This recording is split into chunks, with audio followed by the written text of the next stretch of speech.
नमस्कार विद्यार्थी मित्रांनो, शैक्षणिक वर्ष 2020-21 मध्ये ज्या विद्यार्थ्यांनी फर्स्ट इयर डिप्लोमा व डायरेक्ट सेकंड इयर डिप्लोमासाठी प्रवेश घेतलेला आहे, अशा विद्यार्थ्यांनी महाडीबीटी या वेबसाईटवरती स्कॉलरशिपचा फॉर्म कसा भरायचा हे आज आपण बघणार आहोत. त्यापूर्वी आपण बघणार आहोत की कुठल्या विद्यार्थ्याला किती इन्कम लिमिट आहे व कुठला विद्यार्थी या शिष्यवृत्तीसाठी पात्र आहे. सगळ्यात सुरुवातीला आहे एससी कॅटेगरी. ज्या विद्यार्थ्यांचा प्रवेश कॅप मार्फत झालेला आहे असे विद्यार्थी फॉर्म भरू शकतात. त्यासाठी उत्पन्न मर्यादा नाही. TFWS तसेच इन्स्टिट्यूट लेव्हल मार्फत प्रवेश झालेले विद्यार्थी या शिष्यवृत्तीसाठी पात्र नाहीत. ST category. ज्या विद्यार्थ्यांचा प्रवेश कॅप मार्फत झालेला आहे असे विद्यार्थी फॉर्म भरू शकतात. त्यासाठी उत्पन्नाची मर्यादा नाही.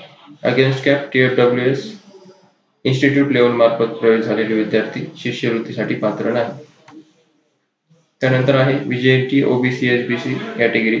ज्या विद्यार्थ्यांचा प्रवेश कॅप मार्फत झालेला आहे असे विद्यार्थी फॉर्म भरू शकतात. त्यासाठी उत्पन्न मर्यादा आहे 8 लाख रुपये. TFWS तसेच इन्स्टिट्यूट लेव्हल मार्फत प्रवेश झालेले विद्यार्थी या शिष्यवृत्तीसाठी पात्र नाही. त्यानंतर आहे ओपन कॅटेगरीचे विद्यार्थी म्हणजे EBC. जे विद्यार्थ्यांना EBC शिष्यवृत्तीसाठी फॉर्म भरायचा आहे, ज्या विद्यार्थ्यांचा प्रवेश ओपन, SEBC तसेच EWS प्रवर्गातून कॅप मार्फत झालेला आहे असे विद्यार्थी फॉर्म भरू शकतात. त्यासाठी उत्पन्न मर्यादा ही रुपये 8 लाख इतकी आहे. अगेन्स्ट कॅप TFWS तसेच इन्स्टिट्यूट लेव्हल मार्फत प्रवेश झालेले विद्यार्थी. नंतर आहे मायनॉरिटीची स्कॉलरशिप.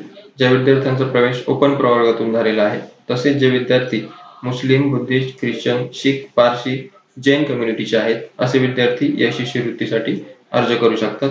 यासाठी उत्पन्न मर्यादा आहे 8 लाख रुपये. कॅप, अगेन्स्ट कॅप तसेच इन्स्टिट्यूट लेव्हल मार्फत प्रवेश झालेले विद्यार्थी या शिष्यवृत्तीसाठी पात्र आहेत, म्हणजेच ते विद्यार्थी या शिष्यवृत्तीसाठी फॉर्म भरू शकतात. त्यानंतर आपण बघणार आहोत की महाडीबीटी या वेबसाईटवरती शिष्यवृत्तीचा फॉर्म कसा भरायचा आहे. सगळ्यात सुरुवातीला तुम्हाला महाडीबीटीची वेबसाईट ओपन करायची आहे.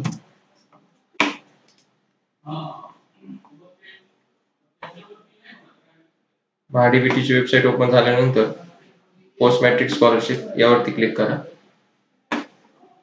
त्यानंतर आता तुम्ही ह्या वेबसाईटला पहिल्यांदाच फॉर्म भरणार आहे, त्यामुळे तुम्हाला नवीन रजिस्ट्रेशन हे करणं गरजेचं आहे. त्यासाठी उजव्या बाजूला न्यू ॲप्लिकंट रजिस्ट्रेशन म्हणून टॅब आहे, त्यावरती क्लिक करायचं आहे.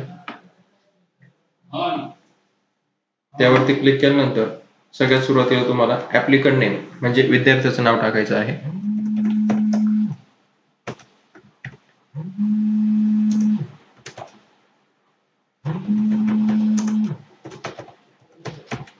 त्यानंतर आहे युजर नेम.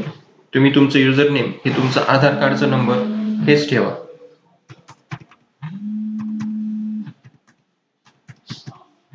त्यानंतर आहे पासवर्ड.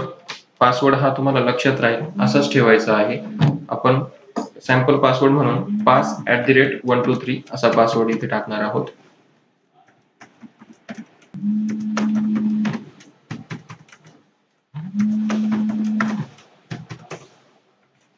त्यानंतर आहे तुमचा मोबाईल नंबर. इथे तुम्हाला तुमचा मोबाईल नंबर टाकायचा आहे.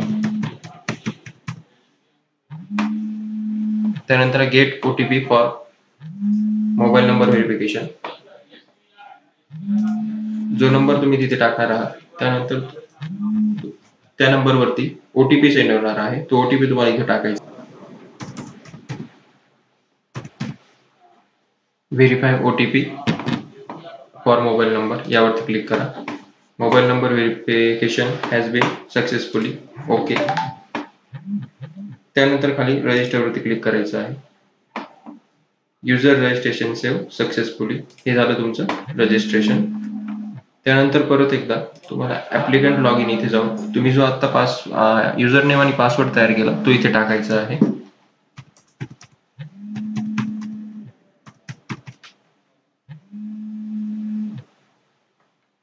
त्यानंतर पासवर्ड टाका.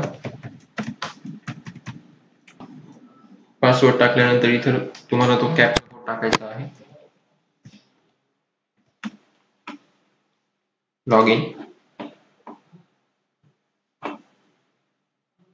हे झालं तुमचं लॉग इन. लॉग इन झाल्यानंतर सगळ्यात सुरुवातीला do you have Aadhaar number म्हणजेच तुमच्याकडे आधार नंबर आहे येस करायचं आहे.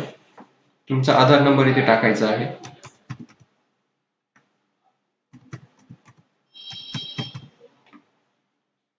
त्यानंतर choose authentication type, OTP, I agree, send OTP वर क्लिक करायचं आहे. ओके.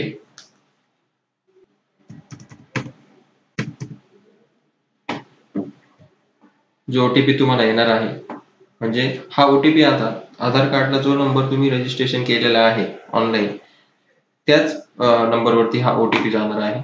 व्हेरीफाय OTP वर क्लिक करायचं आहे. आधार रजिस्ट्रेशन सक्सेसफुली. ओके. त्यानंतर तुमचं रजिस्ट्रेशन हे सक्सेसफुली झालेलं आहे. तुम्हाला परत एकदा ऍप्लिकंट लॉग इन मध्ये जाऊन विद्यार्थ्याचं लॉग इन करायचं आहे.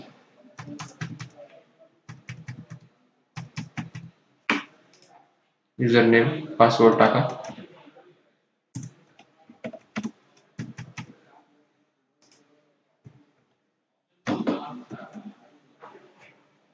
Log in here.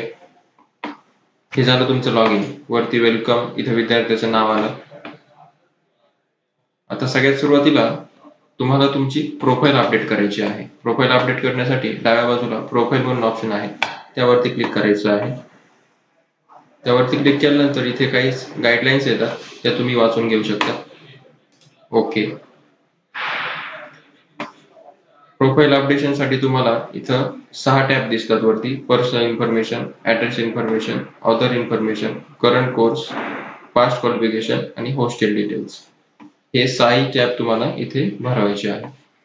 आता सगळ्यात सुरुवातीला पर्सनल इन्फॉर्मेशन मध्ये personal detail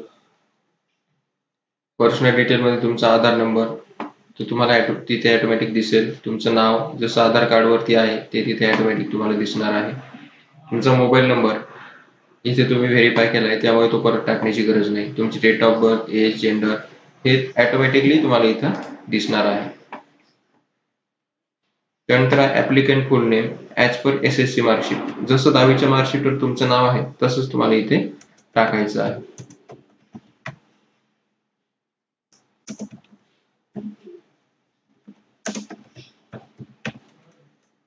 guardian mobile number, married, unmarried वरती क्लिक करायचं आहे. त्यानंतर आहे religion details, Buddhist, Christian, Jain, Muslim, Parsi, Sikh, Jain, Jews, Hindu. आपण हिंदू सिलेक्ट करणार आहोत. त्यानंतर आहे कास्ट डिटेल्स. इथे OBC, SBC, SC, ST, MT, VJMT, general म्हणजे ओपन, ACBC. इथे तुमची जी कॅटेगरी आहे, कास्ट आहे, ती तुम्ही इथे सिलेक्ट करणार आहात. आपण आता OBC आहे कास्ट. OBC मध्ये तुमची कास्ट कुठली आहे ती तुम्हाला इथे सिलेक्ट करायची आहे. त्यानंतर आहे do you have caste certificate. Yes. तुम्ही जर कॅटेगरी मध्ये असाल तर तुमच्याकडे कास्ट सर्टिफिकेट हे असणार आहे. त्यानंतर आहे did you receive the certificate from आपले सरकार सेवा केंद्र और आपले सरकार portal and have barcode on it. प्रत्येकाने इथं नोच करायचा आहे. नोवरती क्लिक करून इथं कास्ट सर्टिफिकेटचा नंबर टाकायचा आहे. आपण आता हा सॅम्पल नंबर टाकणार आहात. तुम्हाला तिथे कास्ट सर्टिफिकेटचा सिरियल नंबर टाकायचा आहे. इश्यू डिस्ट्रिक्ट, कोणत्या जिल्ह्यातून तुम्ही ते कास्ट सर्टिफिकेट इश्यू केलेला आहे तो जिल्हा इथे सिलेक्ट करायचा आहे. ऍप्लिकंट नेम म्हणजे कास्ट सर्टिफिकेट कोणाच्या नावाने आहे ते तुम्हाला इथे त्याचं नाव टाकायचं आहे.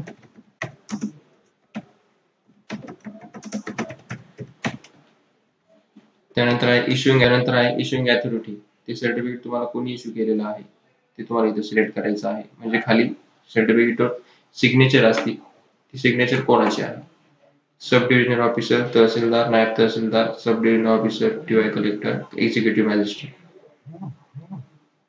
ते तुम्हाला इथे सिलेक्ट करायचं आहे. त्यानंतर आहे इथं कास्ट सर्टिफिकेट चूज, म्हणजे तुम्हाला इथे कास्ट सर्टिफिकेटचा फोटो अपलोड करायचा आहे. फोटो अपलोड करताना तुम्ही ओरिजिनलच फोटो इथे अपलोड करणार आहात.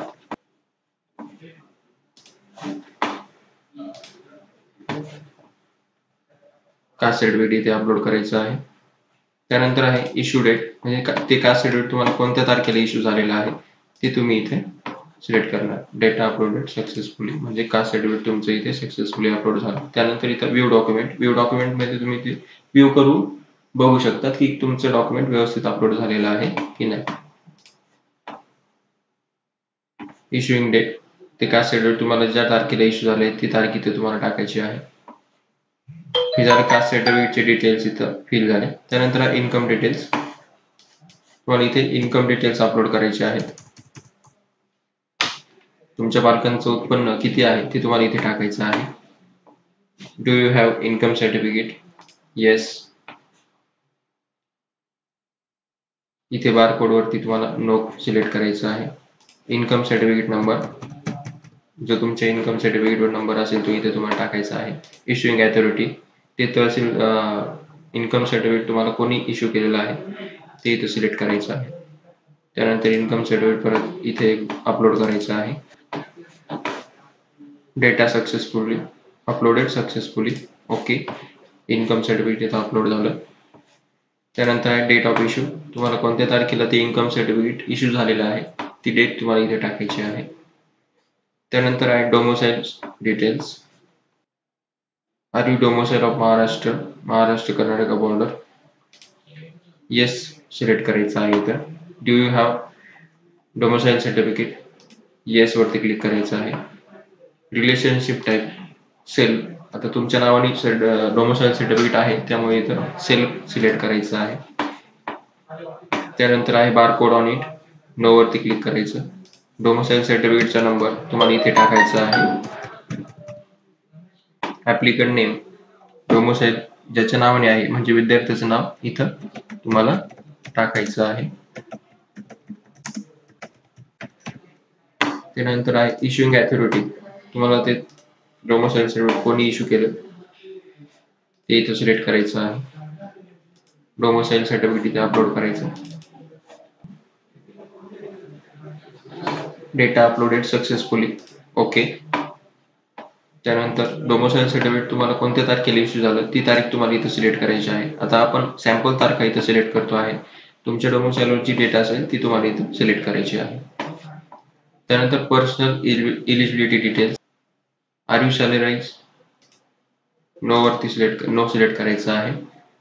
त्यानंतर आहे डिसेबिलिटी ऑफ एनी टाईप, म्हणजे तुम्ही अपंग आहात का? येस असेल तर येस, नो असेल तर नो सिलेक्ट करायचं आहे. त्यानंतर आहे आधार बँक डिटेल्स, तुमच्या आधारला विड्रॉल और डिपॉझिटला काही लिमिट आहे का? तुमचं आधार जनधन अकाउंट आहे का? इथे येस नो करायचं आहे. नो वरती क्लिक करा. त्यानंतर आहे bank details, bank account number. Bank account हा नंबर हा इथे विद्यार्थ्याचाच टाकायचा आहे. इथे पालकांचा नंबर चालणार नाही. अकाउंट नंबर, त्यानंतर IFSC कोड बँकेचा.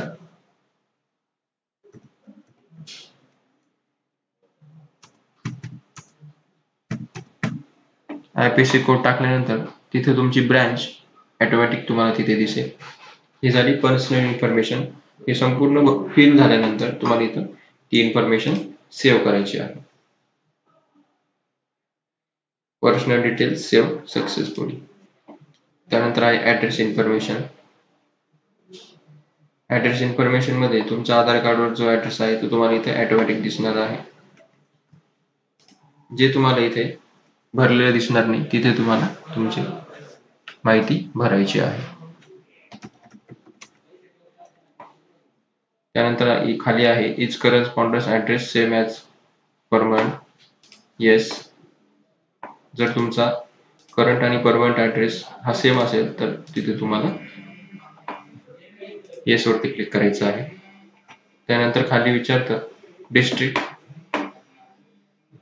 नाशिक, तालुका नाशिक, एवढं भरल्यानंतर ऍड्रेस इन्फॉर्मेशन सेव्ह करायची आहे. Address information save successfully, okay. त्यानंतर पुढचा टॅब आहे अदर इन्फॉर्मेशन. अदर इन्फॉर्मेशन मध्ये तुम्हाला पॅरेंट्स गार्डियन डिटेल्स फिल करायचे आहे. सुरुवातीला आहे इज फादर अलाइव्ह, म्हणजे फादर हयात आहेत का? येस वरती क्लिक करा. नो असेल तर नो वरती क्लिक करायचं आहे. येस केल्यानंतर इथं तुम्हाला तुमच्या वडिलांचं नाव टाकायचं आहे. त्यानंतर ऑक्युपेशन म्हणजे वडील काय करतात. त्यानंतर आहे सॅलराईज, यस नो, येस. त्यानंतर आहे इज मदर अलाइव्ह, येस. आईचं नाव इथं टाकायचं आहे.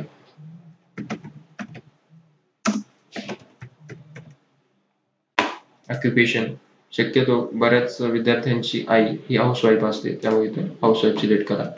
जर सर्व्हिसला असेल तर सर्व्हिस सिलेक्ट करायचं आहे. सॅलराईज, यस नो, नो वरती क्लिक करायचं आहे. अदर इन्फॉर्मेशन इथं सेव्ह करायची आहे.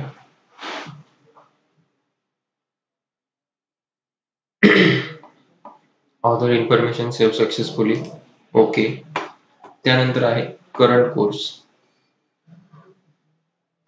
करंट कोर्स म्हणजे तुम्ही आता यावर्षी पॉलिटेक्निक फर्स्ट इयर किंवा डायरेक्ट सेकंड इयरला प्रवेश घेतला आहे, ती माहिती तुम्हाला इथं भरायची आहे. सगळ्यात सुरुवातीला आहे admission year in current course.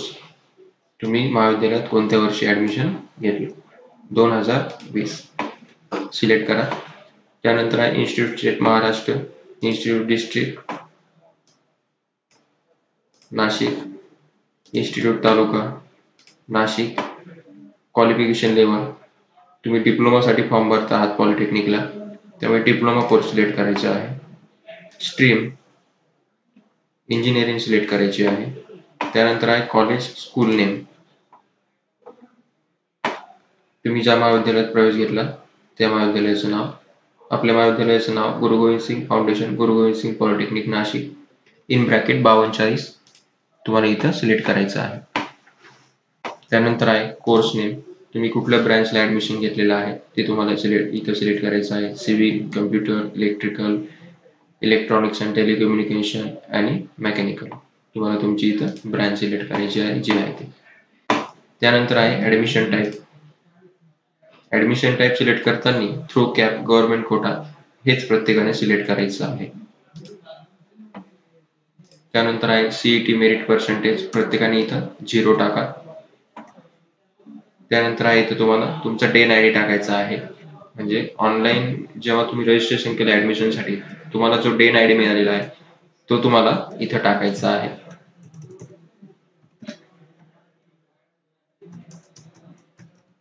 तुमचा जो डेन आयडी असेल तो इथे तुम्ही टाकायचा आहे. त्यानंतर आहे अपलोड कॅप आयडी. म्हणजे तुम्हाला ऍडमिशन जेव्हा तुम्ही महाविद्यालयात कन्फर्म केलं त्यावेळेस तुम्हाला महाविद्यालयातून प्राचार्यांचं शैक्षिकतेचं एक पत्र दिलेलं आहे, ते पत्र तुम्हाला इथं अपलोड करायचं आहे.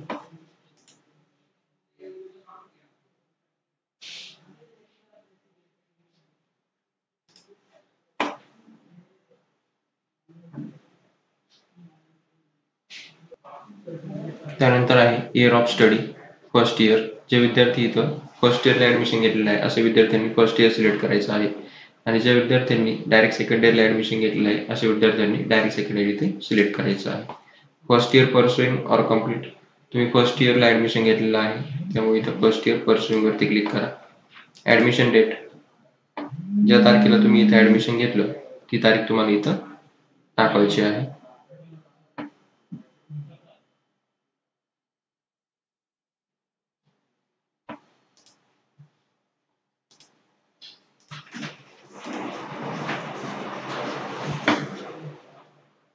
त्यानंतर आहे फीज पेड. फीज पेड मध्ये तुम्ही 0 टाकायचं आहे.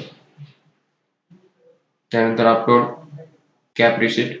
इथे तुम्हाला तुम्ही महाविद्यालयात जेव्हा प्रवेश घेतला तेव्हा तुम्ही जी फी भरलेली आहे ती फीची रिसिट इथे तुम्हाला अपलोड करायची आहे, डेव्हलपमेंट फीची. त्यानंतर आहे इज प्रोफेशनल कोर्स, ते तुम्हाला तिथे ऑटोमॅटिक दिसणार आहे. त्यानंतर आहे is admission through open or reserve category, OBC, कारण तुमचं ऍडमिशन रिझर्व्ह कॅटेगरी झालेलं आहे. त्यानंतर आहे मोड, रेग्युलर डिस्टन्स. प्रत्येकाने रेग्युलर सिलेक्ट करायचं आहे. त्यानंतर ही माहिती सेव्ह करायची आहे.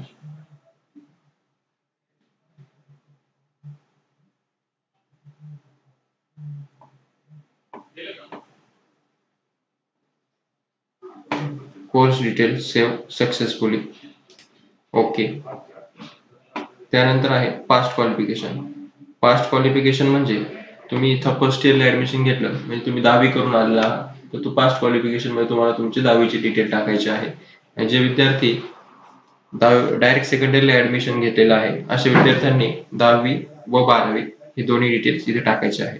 किंवा ज्या विद्यार्थ्यांनी डायरेक्ट सेकंडरीला ITI करून ऍडमिशन घेतलेलं आहे अशा विद्यार्थ्यांनी 10वी आणि ITI ची माहिती इथे भरून सेव्ह करायची आहे. सगळ्यात सुरुवातीला qualification level SSC stream SSC completed institute state Maharashtra institute district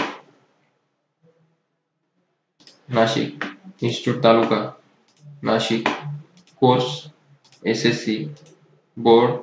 ज्या विद्यार्थ्यांनी Maharashtra state board of secondary and higher secondary education मधून म्हणजे SSC बोर्डातून 10वी पास केली आहे अशा विद्यार्थ्यांनी SSC बोर्ड सिलेक्ट करायचं आहे. ज्या विद्यार्थ्यांनी CBSE बोर्डातून 10वी पास केली आहे अशा विद्यार्थ्यांनी CBSE, ICSE आणि अदर असे इथं ऑप्शन दिलेले आहे ते तुम्हाला इथं सिलेक्ट करायचे आहे.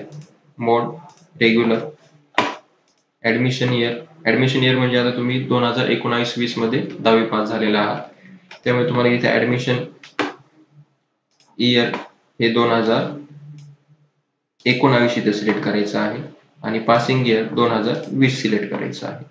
सीट नंबर तुमच्या 10वीचा जो मार्कशीटवर सीट नंबर असेल तो तुम्हाला इथं टाकायचा आहे.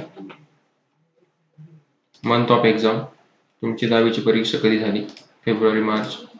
मार्क ऑब्टेन तुम्हाला किती मार्क मिळाले 10वीला ती टोटल इथे टाकायची आहे आणि व्हॅलिडेट मार्कशीट वरती क्लिक करायचं आहे.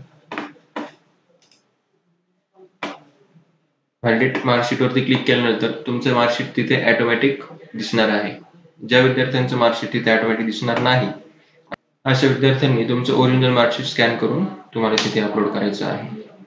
टोटल मार्क्स जे आहे ते तुम्हाला तिथे टाकायचे आहे. रिझल्ट, पास, पर्सेंटेज तिथे ऑटोमॅटिक तुम्हाला दिसणार आहे. अटेम्प्ट 1, चूज मार्कशीट तुम्हाला 10वीचं मार्कशीट अपलोड करायचं आहे.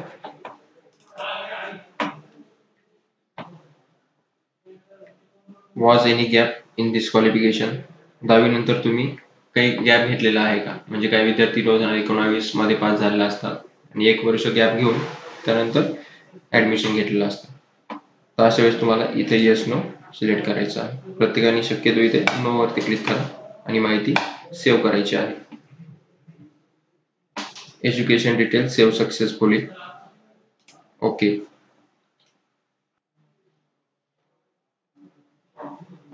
इथे तुम्हाला तुमची 10वीची माहिती जी तुम्ही भरलेली आहे ती इथं सेव्ह झालेली दिसेल. जे विद्यार्थी डायरेक्ट सेकंड इयरला प्रवेश घेतलेला आहे अशा विद्यार्थ्यांनी 12वीचे डिटेल्स पण असेच फिल करायचे आहे. किंवा ज्यांनी ITI करून डायरेक्ट सेकंड इयरला प्रवेश घेतलेला आहे अशा विद्यार्थ्यांनी इथं ITI ची डिटेल्स फिल करायची आहे. त्यानंतर आहे हॉस्टेल डिटेल्स. हॉस्टेल डिटेल्स मध्ये जे विद्यार्थी हॉस्टेलला राहतात अशा विद्यार्थ्यांनी हॉस्टेल सिलेक्ट करायचं आहे आणि जे विद्यार्थी डे स्कॉलर आहेत म्हणजे घरून येऊन जाऊन करतात अशा विद्यार्थ्यांनी डे स्कॉलर सिलेक्ट करायचं आहे आणि माहिती सेव्ह करायची आहे. Hostel detail save successfully. अशा पद्धतीने तुमची प्रोफाईल ही 100% कंप्लीट झालेली आहे. वरती तुम्हाला इथं दिसतं की प्रोफाईल कंप्लीटनेस 100%. आता प्रोफाईल 100% कंप्लीट झाल्यानंतर तुम्हाला तुमच्या कॅटेगरी वाईज स्कीमला अप्लाय करायचं आहे. त्यासाठी आपण एक चार्ट बघणार आहोत.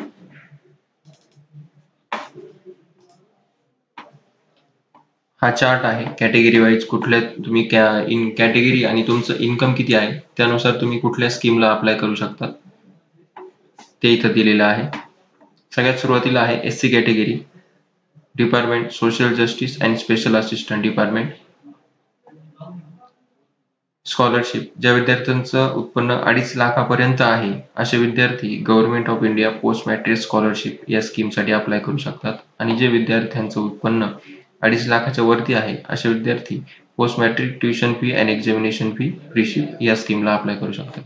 त्यानंतर आहे ST category, department name tribal development department. ज्या विद्यार्थ्यांचं उत्पन्न 2.5 लाखापर्यंत आहे असे विद्यार्थी post matric scholarship scheme government of India या स्कीमला अप्लाय करणार आहे. आणि ज्या विद्यार्थ्यांचं उत्पन्न 2.5 लाखाच्या वरती आहे असे विद्यार्थी tuition fee and examination fee for tribal student freeship या स्कीमला अप्लाय करणार आहे. त्यानंतर आहे VJNT SBC OBC कॅटेगरीचे विद्यार्थी डिपार्टमेंट नेम आहे VJNT OBC SBC welfare department. ज्या विद्यार्थ्यांचं उत्पन्न 1 लाखाच्या आत आहे व्हीजेएनटी कॅटेगरीचे विद्यार्थी, असे विद्यार्थी post matric scholarship to VJNT students. आणि ज्या विद्यार्थ्यांचं उत्पन्न 1 लाखाच्या वरती आणि 8 लाखापर्यंत आहे असे विद्यार्थी tuition fee and examination fee to VJNT student या स्कीमला अप्लाय करणार आहे. त्यानंतर एसबीसी कॅटेगरीचे विद्यार्थी, ज्या विद्यार्थ्यांचं उत्पन्न 1 लाखापर्यंत आहे असे विद्यार्थी post matric scholarship to SBC student. आणि ज्या विद्यार्थ्यांचं उत्पन्न 1 लाख ते 8 लाखच्या दरम्यान आहे असे विद्यार्थी tuition fee and examination fee to SBC student या स्कीमला अप्लाय करणार आहे. त्यानंतर आहे ओबीसी कॅटेगरीचे विद्यार्थी, ज्या विद्यार्थ्यांचं उत्पन्न 1 लाखापर्यंत आहे असे विद्यार्थी post matric scholarship to OBC student या स्कीमला अप्लाय करणार आहात. आणि ज्या विद्यार्थ्यांचं उत्पन्न 1 लाखापासून ते 8 लाखापर्यंत आहे असे विद्यार्थी tuition fee and examination fees to OBC student या स्कीमला अप्लाय करणार आहे. त्यानंतर आहे ईबीसीची स्कॉलरशिप, ज्या विद्यार्थ्यांचा प्रवेश ओपन कॅटेगरीतून झालेला आहे असे विद्यार्थी ईबीसी साठी अप्लाय करणार आहेत. त्यासाठी डिपार्टमेंट नेम आहे डायरेक्टरेट ऑफ टेक्निकल एज्युकेशन. स्कीमचं नाव आहे Rajshri Chhatrapati Shahu Maharaj Shikshan Shulk Shishyavrutti Yojana in bracket EBC या स्कीम साठी अप्लाय करणार आहे. त्यानंतर आहे मायनॉरिटीची स्कॉलरशिप. डिपार्टमेंट नेम आहे मायनॉरिटी डेव्हलपमेंट डिपार्टमेंट. स्कीमचं नाव आहे scholarship for student minority communities pursuing higher and professional course डीटी. हा स्कीमचा चार्ट आहे. तुम्ही तुमच्या इन्कम वाईज आणि कॅटेगरी वाईज इथे स्कीमला अप्लाय करणार आहात. त्यानंतर आता आपण स्कीम साठी अप्लाय करणार आहे. आता हा विद्यार्थी ओबीसी कॅटेगरीचा आहे आणि ह्या विद्यार्थ्याचं उत्पन्न 1 लाख आहे, म्हणून आपण ओबीसी एससीबीसी व्हीजेएनटी आणि एसबीसी वेलफेअर डिपार्टमेंट सिलेक्ट करणार आहोत. आणि 1 लाखाच्या आत उत्पन्न असल्यामुळे हा विद्यार्थी post matric scholarship to OBC student या स्कीमला अप्लाय करणार आहे. आता या विद्यार्थ्याचं उत्पन्न 1 लाखाच्या वरती आणि 8 लाखाच्या आत असतं तर हा विद्यार्थी tuition fee and examination fee to OBC student या स्कीमला अप्लाय केला असतं. अप्लाय करणार आहोत. अप्लाय फॉर दिस स्कीम वरती क्लिक करायचं आहे. त्यानंतर सुरुवातीला आहे इज दिस रिन्युअल ऍप्लिकेशन. या वेबसाईटला तुम्ही पहिल्यांदा फॉर्म भरणार आहात, त्यामुळे रिन्युअलच्या ठिकाणी तुम्ही नो वरती क्लिक करायचं आहे. त्यानंतर आहे लिव्हिंग सर्टिफिकेट. तुम्हाला तुमचं लिव्हिंग सर्टिफिकेट इथं अपलोड करायचं आहे स्कॅन करून. लिव्हिंग सर्टिफिकेट ओरिजिनलच स्कॅन करून अपलोड करायचं आहे. त्यानंतर डिक्लेरेशन सर्टिफिकेट जे मराठी फॉर्मॅट आहे ते तुम्हाला इथं अपलोड करायचं आहे. File upload successfully. त्यानंतर have you applied for any other scholarship, no वरती क्लिक करायचं आहे. Caste validity certificate, caste validity certificate असेल तर अपलोड करा, नसेल तर अपलोड करण्याची गरज नाही. त्यानंतर आहे रेशन कार्ड. इथं तुमचं तुम्ही रेशन कार्ड अपलोड करायचं आहे. त्यानंतर how many boy child included you, म्हणजे या वर्षी स्कॉलरशिप घेणारे तुमच्या भाऊ बहिणीपैकी तुमच्याचे किती विद्यार्थी आहेत, म्हणजे 1 किंवा 2 किंवा मोर दॅन 2. तुम्ही जर पहिले स्कॉलरशिप घेणारे विद्यार्थी असाल तर 1 सिलेक्ट करायचं आहे आणि दुसरे असेल तर 2 सिलेक्ट करायचं आहे. एवढी माहिती भरून तुम्हाला माहिती सेव्ह करायची आहे. माहिती सेव्ह झाल्यानंतर तुम्हाला तुमचा फॉर्म इथे व्ह्यू झालेला दिसेल. तुम्ही तुमचा फॉर्म भरल्यानंतर तो फॉर्म परत एकदा इथं व्यवस्थित चेक करून घ्यायचा आहे. जर काही चुकीचं असेल तर परत तुम्ही कॅन्सल करून एडिट करू शकता. आणि जर माहिती सर्व भरलेली बरोबर असेल तर इथे चेकबॉक्समध्ये क्लिक करून तुम्ही तुमचा फॉर्म सबमिट करू शकता. सबमिट वरती क्लिक केल्यानंतर सक्सेस डिअर तुमचं नाव येईल. You have successfully applied for post matric scholarship to OBC student. Your application ID is so and so. Okay. Submit केल्यानंतर तुम्हाला फॉर्मची प्रिंट घ्यायची असेल तर तुम्ही माय अप्लाइड स्कीम वरती क्लिक करायचं आहे आणि तुम्ही आता जो स्कॉलरशिपचा फॉर्म भरला तो तुम्हाला इथे दिसणार आहे. फॉर्मची प्रिंट घेण्यासाठी व्ह्यू फॉर्म वरती क्लिक करायचं आहे आणि सगळ्यात शेवटी प्रिंट ऑप्शन आहे, त्यावरती क्लिक करून तुम्ही तो फॉर्मची प्रिंट करून घ्यायची आहे.